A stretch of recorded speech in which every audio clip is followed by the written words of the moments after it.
انگیزه، الله اکبر، حیرت انگیزه، الله اکبر، حیرت انگیزه. الله اکبر، الله حاضر اکبر، امیرعلی. الله اکبر. چرا نذاشتیم بره مدرسه؟ چون تکلم نداشت، صحبت کردن اصلا نمیتونست، عجب. نمیتونه حرف بزنه. نمیتونه حرف بزنه. 4-5 سالی بود که متوجه شدیم که بچه اوتیسم داره. خب حافظ کل قرآنه. چطور؟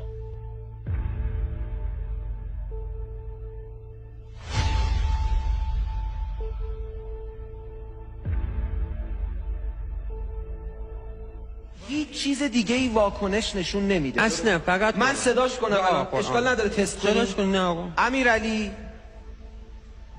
امیرعلی، امیرعلی جان.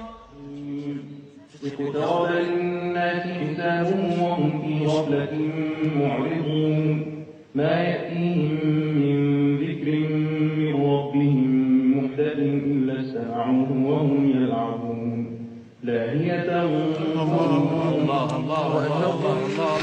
حیرت انگیزه، الله اکبر، حیرت انگیزه، الله اکبر. حیرت انگیزه. الله اکبر، الله حاضر اکبر، امیرعلی. الله اکبر. ونخرج له يوم القيامة كتابا يلقاه منشورا اقرأ كتابك كفى بنفسك اليوم عليك حسيبا من اهتدى فإنما يهتدي لنفسه ومن ضل فإنما يضل عليها الله اکبر، الله اکبر، الله اکبر، الله اکبر.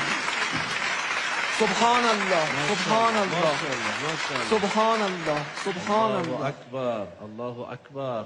امیرعلی سواد نداره، امیرعلی اوتیسم داره، تکلم نداره، معلوله و فقط با شنیدن صدای قرآن رو باز میکنه و اون نقطه رو نشون میده.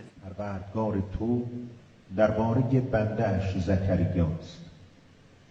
آنگاه که زکریا پروردگارش را آهسته ندا کرد گفت پروردگارا من استخوانم سست گردیده آورد آیاتو. سبحان الله، سبحان الله، سبحان الله.